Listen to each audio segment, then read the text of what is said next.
Samuel, seu pai, a sua mãe.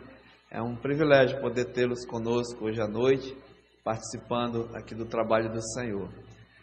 Nós amamos lá o povo da Irlanda, temos bastante consideração, uma alegria, e nós somos frutos das orações dos irmãos. Há muitos anos oram e enviaram missionários ao nosso país e têm feito realmente um trabalho grandioso. E estávamos conversando agora há pouco com eles, lembrando do quanto ele tem orado por homens e mulheres que chegaram aqui ao Brasil. E hoje, para nós é uma noite também, até de saudades, mas também de alegria. Nosso amado pastor Fred está completando 8 anos que está na glória, né? Então, mas nos deixou grande ensinamento e todo o trabalho aqui dessa igreja. É uma alegria realmente poder tê-los conosco hoje à noite. Sintam-se bem, que Deus abençoe grandemente. E ao Samuel, desde já acompanhamos em oração. Eles estão retornando vão para Rio Branco na sexta-feira e até o local de trabalho lá do Samuel. Deus abençoe na viagem. Vão enfrentar os rios, os peões e trabalhar lá, né, Samuel? Deus abençoe grandemente. Amados, vamos dar continuidade ao estudo. Gostaria que os irmãos abrissem as suas Bíblias na carta aos Filipenses, onde nós estamos estudando, no capítulo 1. Filipenses, capítulo 1. Vamos fazer a leitura do verso 27 até o verso 30. Filipenses, capítulo 1, verso 27 até o 30. Assim diz a palavra do Senhor. Filipenses, capítulo 1, verso 27. Vivei acima de tudo por modo digno do Evangelho de Cristo, para que, ou indo ver-vos, ou estando ausente, ouça no tocante a vós outros, que estáis firmes em um só Espírito, como uma só alma, lutando juntos pela fé evangélica, e que em nada estáis intimidados pelos adversários, pois o que é para eles prova evidente de perdição, é para vós outros de salvação, e isto da parte de Deus, porque vos foi concedida a graça de padecerdes por Cristo, e não somente de crerdes nele, pois tendes o mesmo combate que vistes em mim, e ainda agora ouvis, que é o meu. Que Deus abençoe a sua palavra. Pai, muito obrigado, porque temos realmente o privilégio de poder chegar hoje à noite aqui na tua casa, depois de um dia de batalhas, de lutas, mas chegar aqui, Pai, para ouvirmos a tua palavra, que ela venha mesmo ao encontro das nossas necessidades, e assim, Pai, fortalecendo as nossas vidas, principalmente a nossa vida espiritual, e que a tua igreja aqui reunida possa mesmo receber o alimento espiritual, a edificação, e se porventura há entre nós alguém que não tem certeza de salvação, o Senhor faça como te apraz. Nós entregamos as nossas vidas, o trabalho, tudo mesmo em tuas mãos, Pai. É isso que eu te peço agradecido, no nome de Jesus. Amém. Amados, podemos assentar.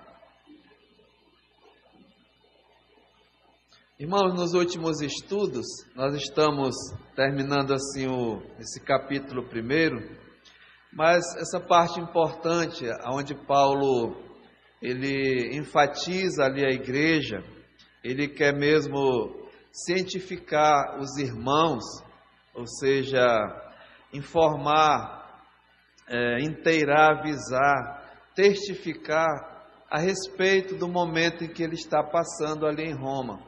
Paulo, ele está preso em Roma. Então ele quer mesmo falar à igreja ali em Filipos que a prisão dele ali, ela tem um propósito.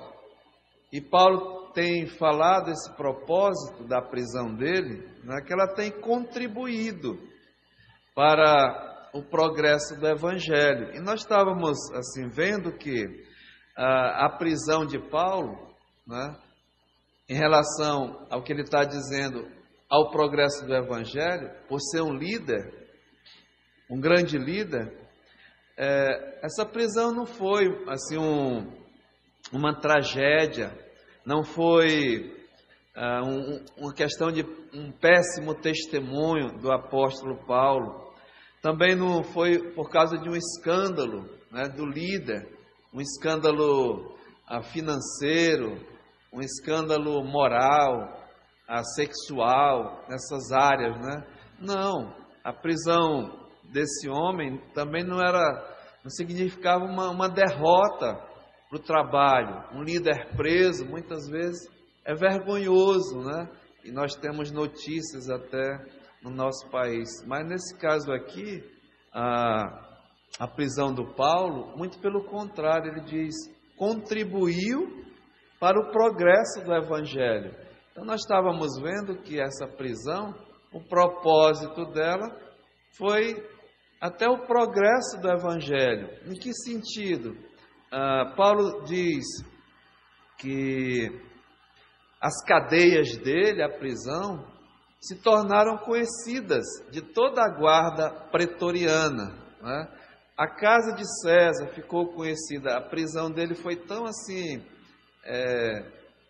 um fato, né, que se tornou conhecida de toda a guarda pretoriana. E havia, né, até crentes salvos através do ministério do Paulo na própria prisão.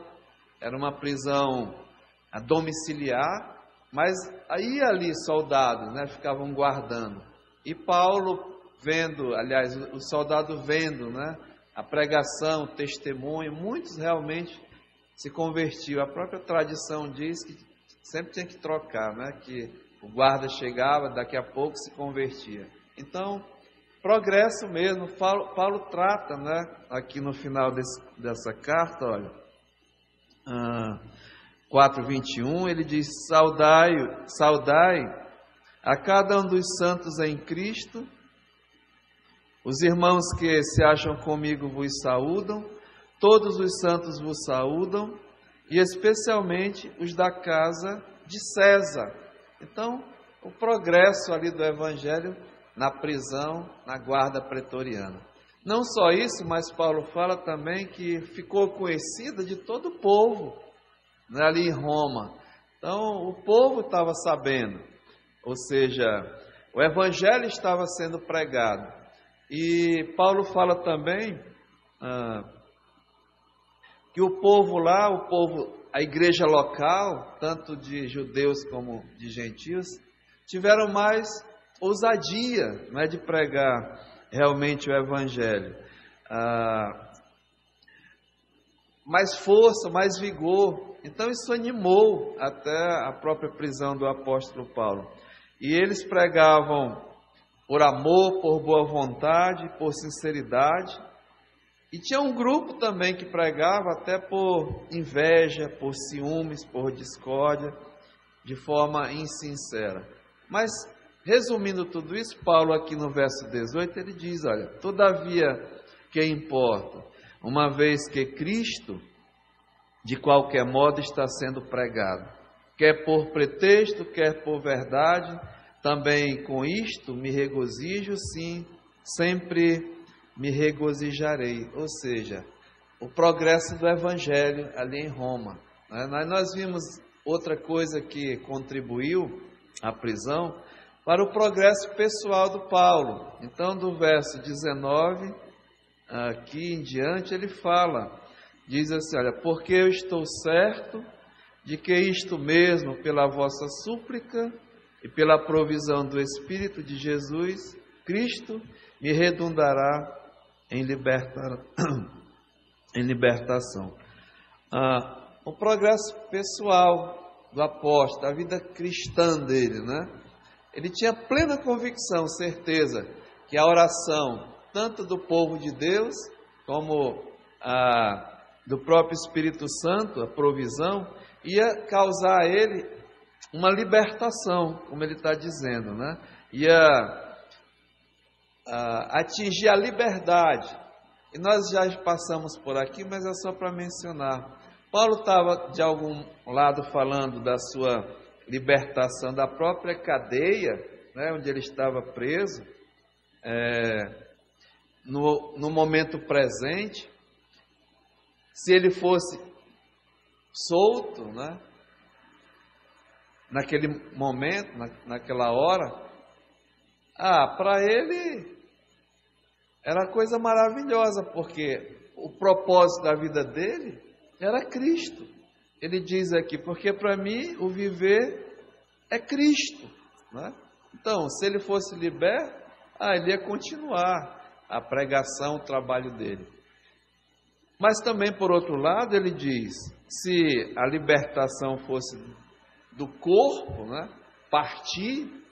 até partir desse mundo, morrer mesmo, ele diz aqui,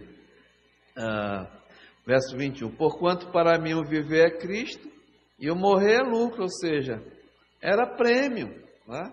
Porque Paulo sabia para onde ele ia, tanto é que ele diz aqui, né? Ele sabe que está com Cristo, no verso 23, a parte final, é incomparavelmente melhor. Então, de qualquer forma, tanto a prisão serviu para o crescimento espiritual do Paulo, né? Ele continuou pregando, mas pessoal também. Olha, se eu for liberto, eu vou continuar pregando o Evangelho. Mas se a cadeia vai me levar à morte, eu vou para a glória, né? O que é realmente incomparavelmente melhor. E ele tinha essa dúvida, nesse sentido aqui, a escolha, né, em ficar e partir. Ou seja, o ficar, nós vamos, na leitura nós vemos que também servia para o progresso, né, do povo de Deus. O progresso da igreja local ali. E se ele partisse para estar com Cristo, era um prêmio, né? Estava com ele que era incomparavelmente melhor. Mas nós vemos aqui que ele tinha certeza que ele ia ficar. Não era o propósito de Deus ficar mais um pouco, porque o seu trabalho produzia frutos para a igreja, fruto para o trabalho, a sua presença no meio do povo ali. E também, finalmente, para o progresso espiritual, como ele diz aqui no verso 25. E convencido disto, estou certo de que ficarei e permanecerei com todos vós para o progresso espiritual da igreja e também o gozo na fé. E redundando, Paulo diz, né, a fim de que aumente, quanto a mim, o motivo de vos gloriardes em Cristo Jesus, pela minha presença de novo convosco. Então esse era o pano de fundo aqui desse momento, né? E à vista de tudo isso, irmãos, Paulo agora no verso 27, ele dá um comando, né? Aqui é uma voz de comando. Nós acabamos de ler que é uma voz de comando militar, é uma ordem, é linguagem militar mesmo, é de combate, né? Nós lemos aqui, olha, no verso 27, né, a parte final, olha, lutando juntos. Verso 28, em que nada estáis intimidados pelos adversários, porque, verso 29, vos foi concedida a graça de padecerdes por Cristo. E verso 30, pois tendes o mesmo combate que vistes em mim e ainda agora ouvis que é meu. Então é uma linguagem militar, né? E Paulo aqui, ele mesmo dá essa ordem, é um imperativo. E o combate, como ele diz aqui, da fé, evangélica. Então, um propósito dele estar também no meio da igreja é para mostrar, né, que essa vida cristã, a vida de fé, amados, é um combate, né? É um combate espiritual. E eu tenho frisado que nós não estamos num parque de diversões, nós não estamos assim numa coisa maravilhosa, não, nós estamos numa praça de guerra.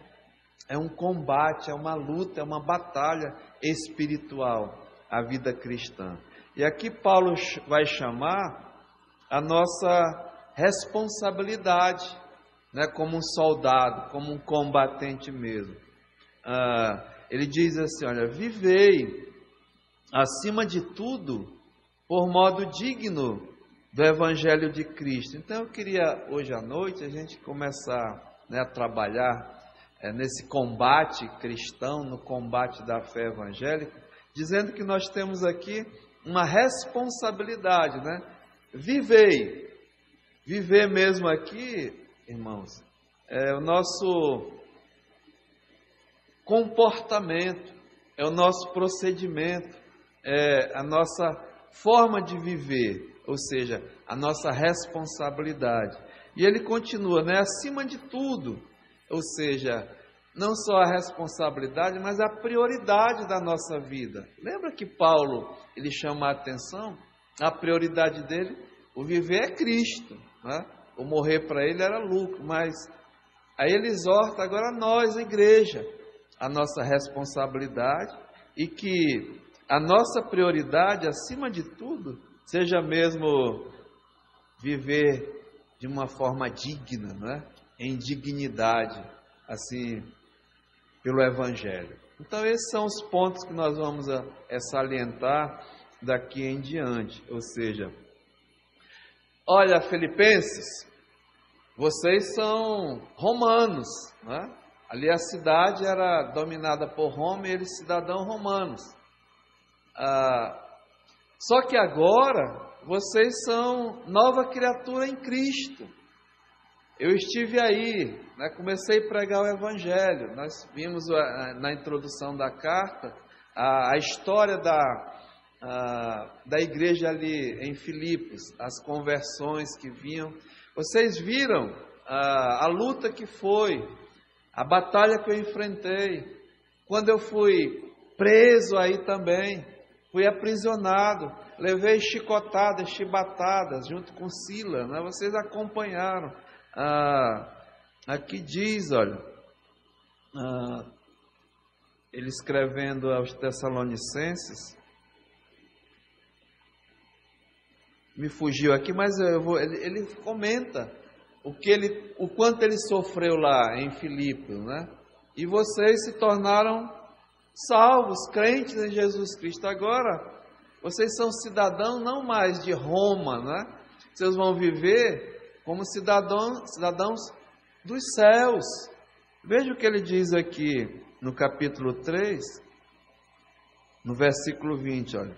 Pois a nossa pátria está nos céus, onde também aguardamos o Salvador e o Senhor Jesus Cristo.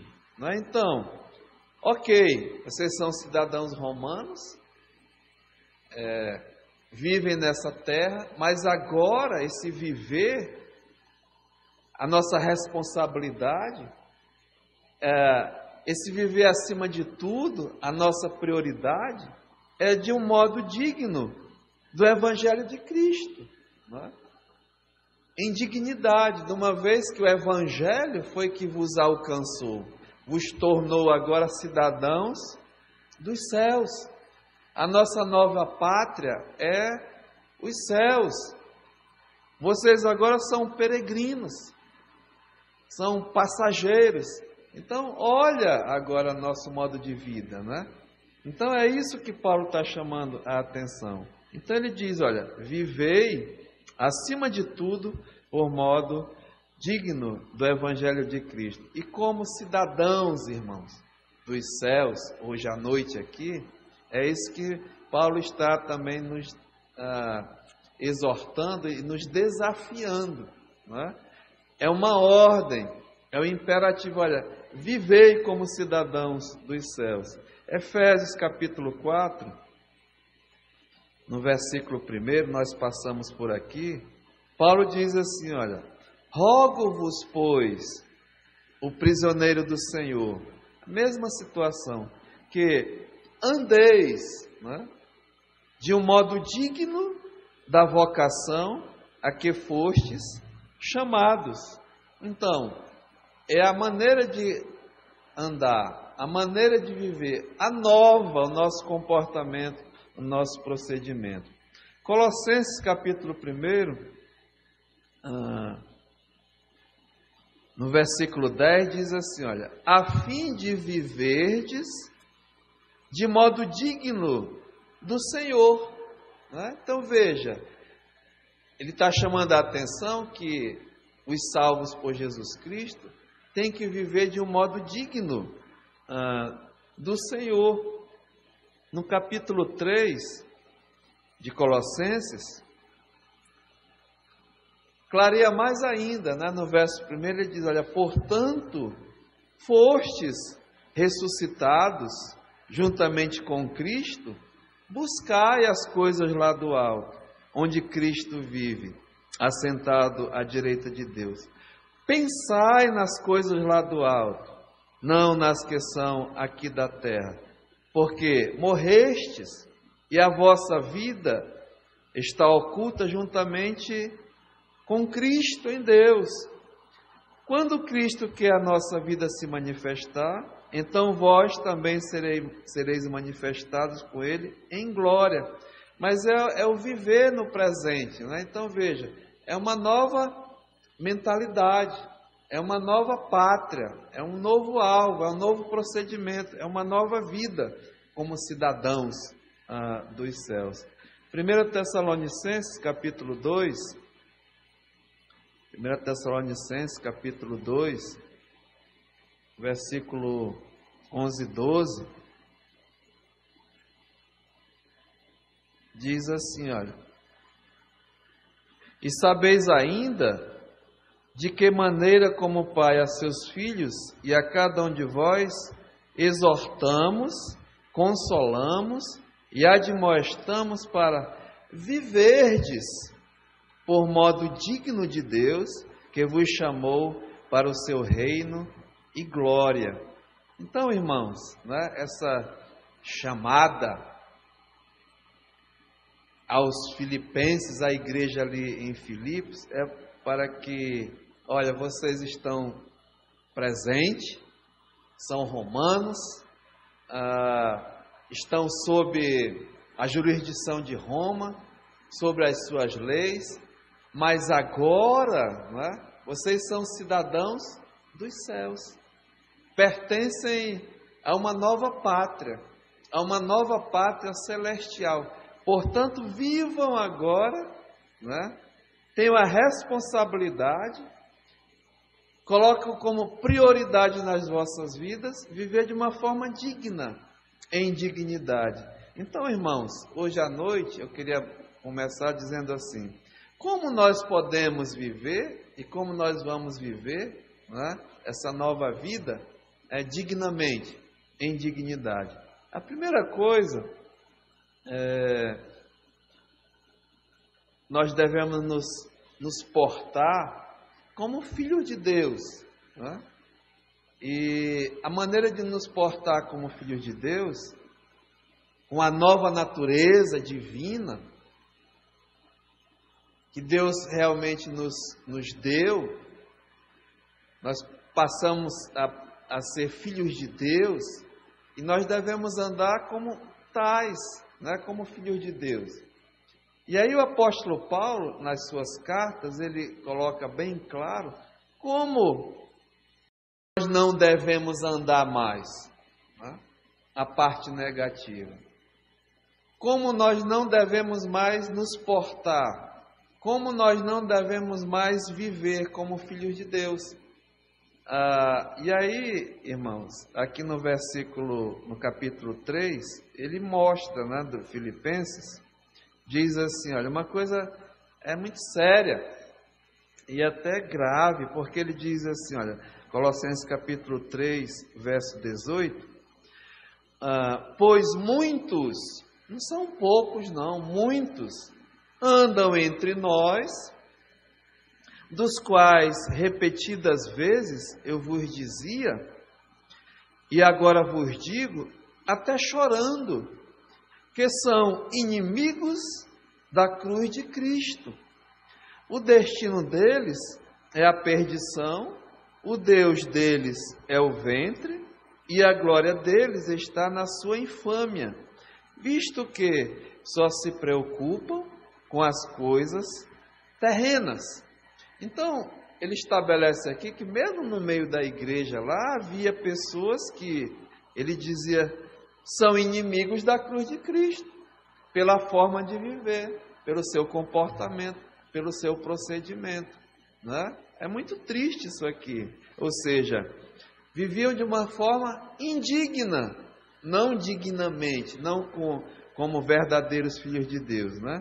Então, nós vamos ver vários versículos aqui, como nós não devemos andar mais, não é indignamente, mas sim dignamente. Então Paulo fala aqui que há os inimigos da cruz de Cristo. Efésios capítulo 4, está bem fresquinho assim da igreja, que nós terminamos no ano passado o livro, né? E até o pastor Diogo tratou, mas olha o que diz aqui, Efésios capítulo 4, no versículo 17, diz assim o apóstolo: isto, portanto, digo, e no Senhor testifico, que não mais andeis. Aqui é a coisa-chave, né? Não mais andeis. Como ele disse lá, olha, tem gente andando de uma forma indigna, como inimigos da cruz. Então, não mais andeis desse modo. E aí ele diz, olha, como andam os gentios. Ou seja, não devemos mais andar como andam os gentios. Ele está aludindo à igreja, né? Olha, outrora vocês andavam assim, nós andávamos assim, como o velho homem anda, como os filhos da iniquidade, como os filhos da desobediência, como os filhos da ira, como realmente filhos de Adão, né? Andam dessa forma. E aí Paulo coloca aqui coisas interessantes, que ele diz assim, a primeira, eles andam, e vocês andavam, na vaidade dos seus próprios pensamentos. Ou seja, o gentio, o indigno, o ímpio, a forma que ele anda, a forma que ele vive, é na vaidade dos seus próprios pensamentos. Ou seja, vaidade mental, né? O que quer dizer isso? Amados, é ostentação. Pessoa vaidosa, jactanciosa, orgulhosa, soberba, vanglória, pensamentos de vaidade, é esse tipo de pensamento. O Salomão, né, o sábio Salomão, ele escreveu um livro só sobre a vaidade, né? Salomão contemplou todas as coisas, viveu, experimentou tudo que um homem poderia experimentar. Esse homem experimentou. Tinha riqueza para comprar tudo que ele queria, né? Tinha poder para conquistar tudo que ele queria. 1000 mulheres, não sei quantas concubinas, né? Riquezas, poder, sabedoria. E no final disso ele disse que tudo era o quê? Vaidade, né? Vaidades de vaidades, tudo é vaidade. Pensamentos humanos são pensamentos realmente vãos. Assim é o pensamento do homem natural, vaidoso. E ele é o Senhor, né? O homem é o Senhor dos seus pensamentos. É o certo. No Brasil fala, é o cara, né? Eu sou o cara. os meus pensamentos são corretos, enfim. Mas a Bíblia fala o contrário, que os pensamentos do homem, eles são vãos, são fúteis, são sem valor realmente diante de Deus, são vaidosos, né? Tem alguns versos aqui, veja o Salmo 94, diz assim, a palavra de Deus. Nós vamos gastar um pouquinho de tempo nisso, sabe, irmãos, que eu vejo, é muito importante. Então, Salmo 94, no versículo 11, diz assim a palavra de Deus, Salmo 94, 11, olha. O Senhor, Deus, né, conhece os pensamentos do homem, que são pensamentos o quê? Vãos, né? O Senhor conhece os pensamentos do homem e sabe que os pensamentos do homem são vãos. Só o homem que não sabe, né? Mas Deus sabe. Isaías 55, verso 8, diz assim a palavra de Deus, né? Porque os meus pensamentos, Deus falando, não são os vossos pensamentos, nem os vossos caminhos são os meus caminhos, diz o Senhor. Porque assim como os céus são mais altos do que a terra, assim são os meus caminhos mais altos do que os vossos caminhos, e os meus pensamentos mais altos do que os vossos pensamentos. Então, o pensamento do homem é vão, é de vaidade, né, de jactância. Jeremias, próximo livro, capítulo 17, diz assim, a palavra de Deus. Verso 9. Enganoso é o coração, mais do que todas as coisas, e desesperadamente corrupto, quem o conhecerá? Né?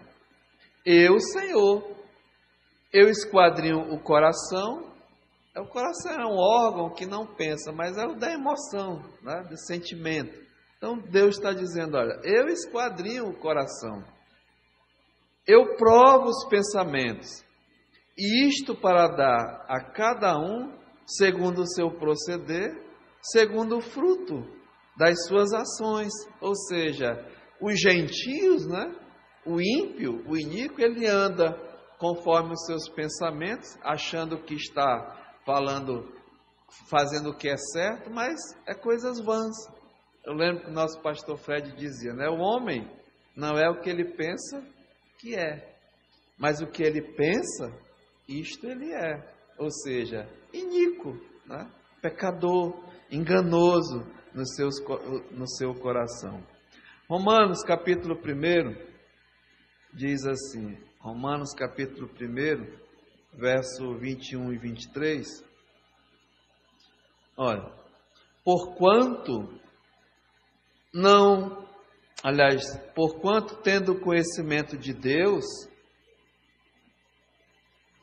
o homem sabe, né, da existência de Deus, mesmo que ele não queira reconhecer, ele sabe que tem Deus. Deus se revela, como diz aqui, os seus atributos, o seu poder, a sua divindade, é reconhecido pela criação, pelas coisas que foram criadas. Mas o homem insiste, né, em negar. Então Deus diz aqui, olha, portanto, tendo conhecimento de Deus, não o glorificaram como Deus, nem lhe deram graças, antes tornaram-se nulos em seus próprios raciocínios, obscurecendo-lhes o seu coração insensato, inculcando-se por sábio, tornaram-se loucos e mudaram a glória de Deus incorruptível em semelhança da imagem de homem corruptível, bem como de répteis, de quadrúpedes e de aves. Então, irmãos, é assim que Deus define, viu? É assim que Deus mostra realmente o pensamento do homem, a sabedoria do homem. Como o Tiago diz, né? Ela é terrena, é rasa, né? É animal, ela é irracional e até demoníaca, diabólica. Esses são os pensamentos do homem, que é contrária à de Deus, que é divina, né? E a Bíblia diz: o mundo não conheceu a Deus pela sua própria sabedoria, né? Pelo seu próprio entendimento, mas aprove a Deus salvar os que creem, pela loucura da pregação. Ou seja, a sabedoria de Deus é mais sábia que a loucura dos homens. Então, irmãos, essa vaidade mental, né, o vaidoso mental, ele não teme a Deus, não tem temor de Deus. O homem natural, o homem vive, né, sem temer a Deus. Por isso que lá diz, né, o temor de Deus é o princípio da sabedoria. Mas o homem natural, ele não teme a Deus. Então, volte lá, né? Como nós não devemos mais andar? Na vaidade dos nossos próprios pensamentos, né? Vaidade mental. Efésios capítulo 4, verso 17. No verso 18, ele dá outra característica, né, do velho homem. Como nós não devemos mais andar e como anda, né, o indigno. Diz aqui, olha, verso 18: obscurecidos de entendimento. Primeiramente, na vaidade dos seus próprios pensamentos, vaidade mental. Agora, Paulo diz que eles andam obscurecidos de entendimento, ou seja, a cegueira espiritual do homem, né? É assim que o homem anda, cegueira espiritual. Nós sabemos, irmãos, que o homem já nasce, né, morto, cego de entendimento, com a mente obscura, trevas realmente, né? O homem nasce em trevas, morto em ofensa, em delitos e pecados, na escuridão, porque o Deus desse século que cegou o entendimento, né, dos incrédulos, e assim o que impera é o reino das trevas. O homem passa a viver, né, de uma maneira que agrada ao império das trevas. É dessa forma. Então, Paulo diz aqui, olha, quer ver? Bem pertinho aqui, no capítulo 5, no verso 11, diz assim, olha: não sejais cúmplices, está falando com os crentes, nas obras infrutíferas das trevas, né? Nós sabemos, o apóstolo Paulo escrevendo lá aos Gálatas, as obras das trevas, as obras infrutíferas das trevas, está lá uma relação, né, que o homem realmente vive, que o homem realmente anda. Então, obscurecido de entendimento, não mais ande dessa forma, né? Mas ele continua aqui, olha, verso 18: alheios à vida de Deus por causa da ignorância em que vivem, não só, né, na vaidade dos seus próprios pensamentos, vaidade mental, não só obscurecido de entendimento, cegueira espiritual, mas alheio à vida de Deus por causa da ignorância em que vivem. Ignorância moral mesmo. O homem está afastado de Deus, né, distante, ignorante, sem conhecimento a vida de Deus. Deus estabeleceu, Deus deu a sua lei, né? Nós sabemos aqui, mas o homem ignora, não quer saber. Ele é o quê? É um transgressor da lei, está alheio às coisas de Deus, né? Vive a sua própria maneira, a sua própria vontade, como lá Efésios diz, né? Fazendo a vontade da carne e dos pensamentos. Eu que mando aqui, né? Eu que sou o dono do meu corpo. É eu que faço as minhas decisões. É a maneira que eu quero, é a maneira que eu faço. Não quero saber de Deus. Ignora totalmente. Então é assim que anda realmente o gentio. O homem, ele vive nesse mundo, né, quebrando as regras de Deus, violando as leis de Deus, descumprindo os mandamentos de Deus. Então, amados, é assim que diz o apóstolo Paulo aqui, né? Nós não devemos mais andar na ignorância, sendo mesmo desprezando as coisas de Deus. Mas o apóstolo continua, olha, no verso 18, não só a vaidade mental, né? Entendimento obscurecido, ignorando as coisas de Deus, mas aqui, olha, pela dureza dos vossos corações, né? Nós colocamos assim, numa depravação total, a dureza do coração do homem, duros, insensíveis, obstinados, totalmente depravado, depravação total, desgraça do homem, né? Ímpio, iníquo. Eu tenho alguns versos aqui, olha, Romanos capítulo 1,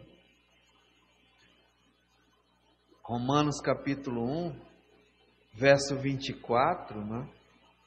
Diz aqui, Romanos 1, 24, pelo fato mesmo de ter rejeitado o conhecimento de Deus, recusaram a glória de Deus, desprezaram a graça de Deus.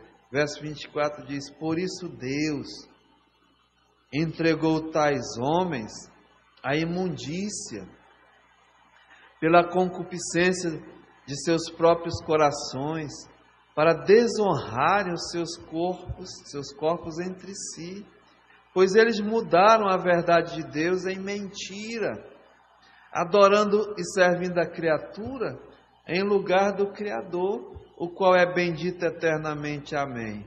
Por causa disso, os entregou Deus a paixões infames, totalmente depravados diante de Deus, porque até as mulheres, as suas mulheres, mudaram o modo natural das suas relações íntimas por outro contrário à natureza. Chegaram a esse ponto, né, de mudar a própria natureza. Olha a que nível de depravação o homem chega. Continua aqui, semelhantemente os homens também, deixando o contato natural da mulher, se inflamaram mutuamente em sua sensualidade, cometendo torpeza, é baixaria, essa palavra, é vergonhoso, é sórdido, é indecência, é obsceno, é imoralidade total, amados, depravado totalmente, né? Homens com homens, recebendo em si mesmo a merecida punição do seu erro. E por haverem desprezado, escutem, né, o conhecimento de Deus, o próprio Deus os entregou à depravação total. Nós aprendemos no seminário, né? Uma disposição mental reprovável, a praticarem coisas inconvenientes, coisas que não convêm, cheios de toda injustiça, malícia, avareza e maldade, possuídos de inveja, homicídio, contenda, dolo e malignidade, sendo difamadores, caluniadores, aborrecidos de Deus, insolentes, soberbos, presunçosos, inventores de males, desobedientes aos pais, insensatos, pérfidos, sem afeição natural e sem misericórdia. Sabe, irmãos, vaidade mental, cegueira espiritual, ignorância moral e uma depravação total. Rejeitam, recusam. É triste, não é? É assim que andam, né, os gentios. Mas não para aí não, amados. Volte lá para Efésios. Estou fazendo questão de mostrar, deixar bem claro, porque esse é o modo de vida, né? O modo de viver na carne dos gentios, e não o modo de viver do homem espiritual, do Filho de Deus, do celestial, né? Efésios, olha, vamos lá. Capítulo 4, né? Então Paulo fala aqui, né? Verso 19: os quais, tendo se tornados insensíveis, se entregaram à dissolução para com toda avidez cometerem toda sorte de impureza. Então, vaidade mental, cegueira espiritual, ignorância moral, depravação total. Não mais andeis.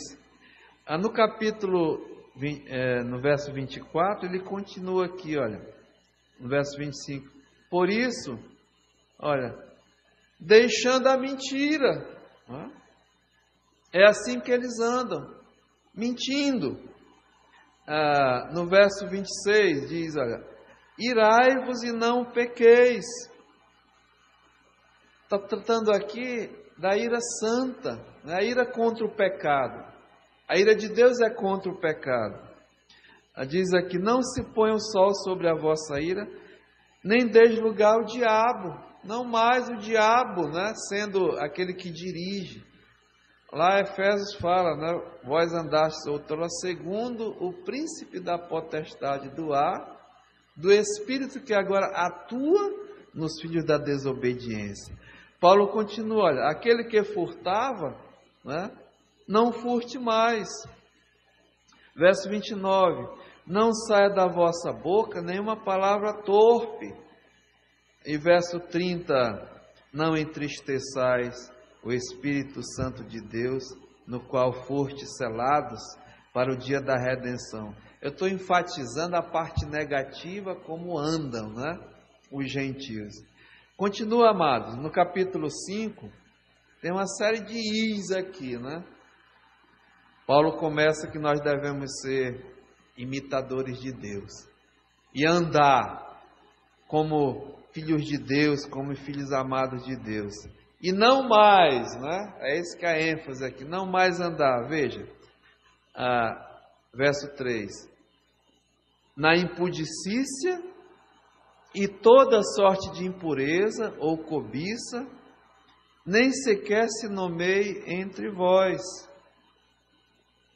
Não mais andeis, né, na impureza, na impudicícia. Já pensou?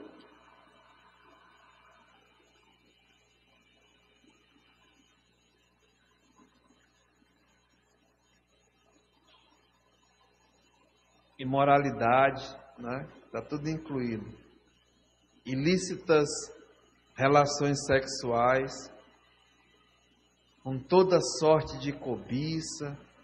Veja, nem sequer se nomeie entre vós.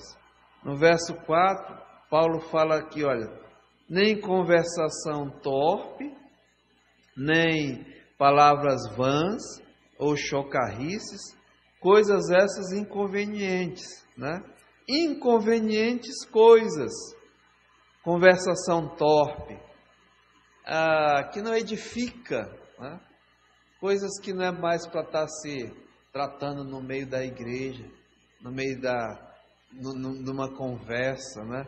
Paulo fala aqui, palavras vãs, futilidades, coisas que não edificam, chocarrices, é gracejo, é zombaria, é aquelas agulhadas, sabe? Aquelas coisas que tudo está envolvido nessas coisas inconvenientes. Não saia da vossa boca palavra torpe, né? Coisas que não convêm aos santos. Continua no verso 5, olha. Saber isto, nenhum incontinente, que é impuro ou avarento, que é idolatria. Incontinente, aquela pessoa que não se segura, não tem domínio de si, é o incontinente. Então diz aqui que pratica impureza, avareza, e tudo isso é idolatria. Veja, não é mais para praticar. No versículo 6 fala: ninguém vos engane com palavras vãs, não sejam iludidos, por palavras vãs, pelos falsos profetas, falsas doutrinas. Sobre estas coisas, veja, vem a ira de Deus sobre os filhos da desobediência. No verso 7 diz aqui, olha, portanto, não sejais participantes com eles. Fala de cumplicidade, Não seja íntimos no meio dos ímpios. Verso 8, pois outrora erais trevas, porém agora sois luz no Senhor. Andai como filhos da luz, porque o fruto da luz consiste em toda a bondade, justiça e verdade, provando sempre o que é agradável ao Senhor. Veja o verso 11. Não sejais cúmplices nas obras infrutíferas da terra, antes, porém, reprovai-as. Porque o que eles fazem em oculto, só o referir é vergonha. Mas todas as coisas, quando reprovadas pela luz, se tornam manifestas, porque tudo que se manifesta é luz. Veja o verso 15. Portanto, vede prudentemente como andais, não como nécios, não como imaturos, como meninos, como crianças, mas como sábios. Remindo o tempo, porque os dias são maus, não como ignorantes, sem saber das coisas. Diz, olha, por esta razão não vos torneis insensatos, mas procurai compreender qual é a vontade do Senhor. Uma relação de aqui, impudicícia, impureza, imoralidade, ilícitas relações, coisas inconvenientes, incontinência, idolatria, impureza, iludidos com palavras vãs, não sejam íntimos com os ímpios, com as obras infrutíferas das trevas, não sejam imaturos, ignorantes, insensíveis, Sabe, irmãos, eu fiz questão de mostrar isso, porque é assim que andam, é assim que vivem os gentios. Tem mais ainda, Vamos mais um pouquinho, o tempo, a gente ainda tem tempo. Olha o que diz aqui, Colossenses capítulo 3, versículo 5. Fazei, pois, morrer a vossa natureza terrena. Aí ele dá uma relação aqui de coisa, Prostituição, impureza, paixão lasciva, desejo maligno e a avareza, que é a idolatria. Por estas coisas é que vem a ira de Deus sobre os filhos da desobediência. Ora, nessas mesmas coisas andastes também, noutro tempo, outrora, quando, veja, vivieis nelas.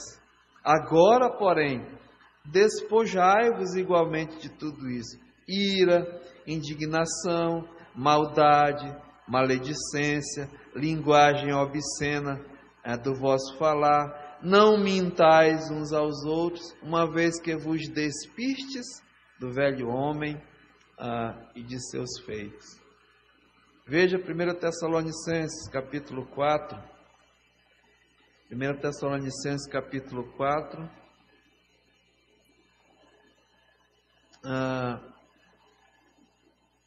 Versículo 3, mas eu quero enfatizar como andam, né, os gentios.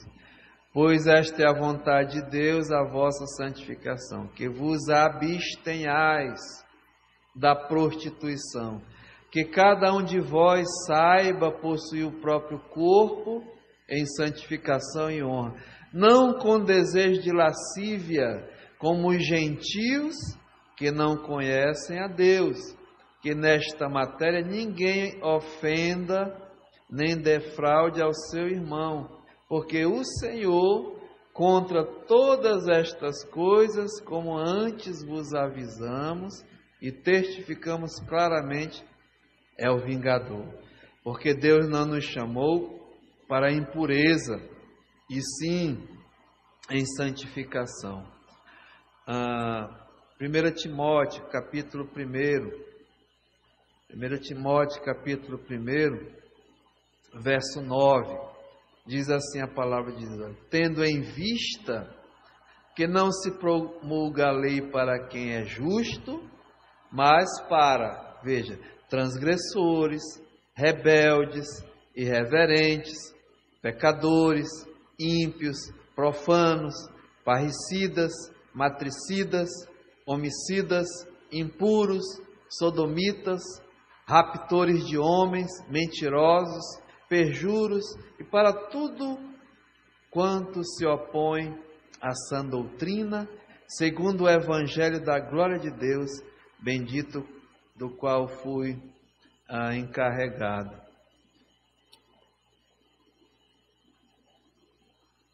Capítulo 6 de 1 Timóteo. É uma relação extensa, não é, irmãos? Por isso que eu disse que tem um pouquinho de paciência, mas é importantíssimo. 1 Timóteo capítulo 6 diz assim no verso 9: ora, os que querem ficar ricos caem em tentação e cilada, e em muitas concupiscências insensatas e perniciosas, as quais afogam os homens na ruína e na perdição. Porque o amor do dinheiro é a raiz de todos os males, e alguns nessa cobiça se desviaram da fé e a si mesmo se atormentaram com muitas dores. Tu, porém, ó homem de Deus, ó mulher de Deus, foge dessas coisas.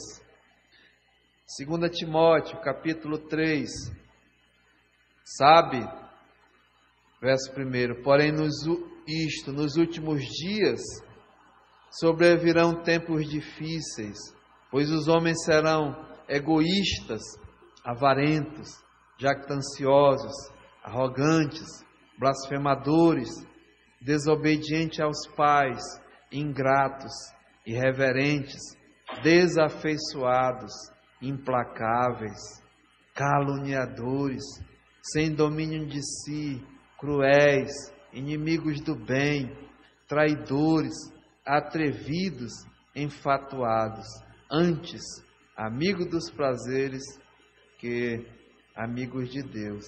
Sabe, irmãos, o nosso tempo deu aí, mas veja o que Paulo está dizendo para os filipenses, né? Olha, outrora vocês, romanos, né, eram cidadãos terrestres, andavam, viviam nessas coisas, mas diante de tudo isso, né, que aconteceu na vida de vocês, vocês têm agora uma responsabilidade a cumprir,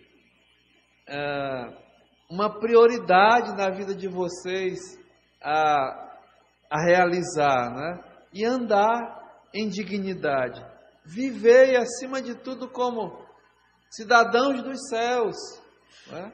De um modo digno do Evangelho de Cristo. E isso eu quero dizer para vocês que é guerra, é batalha, é luta, né? Não é fácil não, e vocês vão ter que combater isso dia a dia. Então, irmãos, é isso que vai abrir essa última parte aqui de 27 a 30. E hoje à noite nós temos o privilégio, né? Aqueles que já se renderam a Cristo, já entregaram as suas vidas ao Senhor, que já mesmo receberam a bênção do novo nascimento. Somos cidadãos dos céus. A nossa pátria aqui é uma nova pátria, é uma pátria celestial. Somos peregrinos, andamos nesse mundo, mas temos que andar de uma forma diferente. Não mais, né, como andávamos outrora, mas agora vivei, andai, portai-vos como filhos de Deus, né, de uma maneira digna do Evangelho. Que Deus possa nos ajudar, né, nesses estudos daqui para frente. E que individualmente agora eu possa fazer um autoexame na minha vida. É esse o propósito do estudo, né? Paulo entregou para a igreja, mas para individualizar.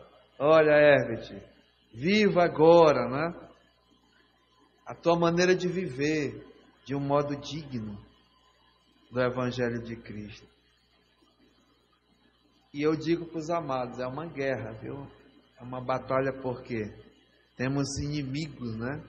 Temos adversários, e Paulo diz, não se intimida com ele, vai, luta. E nós vimos e vamos ver ainda quem são esses inimigos, esses adversários. Vocês vão ser vitoriosos, vão combater, enfim, é tudo isso que está à frente, irmãos. Que Deus nos ajude, né? Amém? Pai, muito obrigado, Senhor, porque o Senhor tem nos dado plena condição, tem nos aberto o nosso entendimento, a nossa compreensão, e temos que mudar, Senhor, de percepção, de entendimento. Somos amazonenses, manauaras, brasileiros, mas a nossa pátria agora é outra, é uma pátria celestial, divina. Temos e somos uma nova criatura, uma nova criação em Cristo. O Senhor já nos deu tudo mesmo que precisamos, mas agora, Pai, requer de nós, somos exortados a uma ordem. É imperativo viver realmente com responsabilidade. Acima de tudo, a nossa prioridade é andar de um modo digno do Evangelho, andar realmente em dignidade. O Evangelho da graça, o Evangelho de Jesus, o Evangelho de Deus, o Evangelho do Senhor. Nos ajuda como igreja a saber que precisamos, Pai, viver desse modo, dessa maneira. Só com a Tua graça, só com o Teu poder, só com a Tua palavra para nos ajudar, Pai. E assim, como Teu servo disse na sua vida aqui, no final da sua vida, o viver é Cristo e o morrer é prêmio. É chegada a hora da minha partida, como ele diz. Combati o bom combate, completei a minha carreira, guardei a fé. Pai, nós estamos nessa caminhada, nessa luta. Nos ajuda, precisamos muito do Senhor. E assim nós entregamos as nossas vidas em Tuas mãos. Aceita a nossa gratidão, no nome de Jesus. Amém. Amém.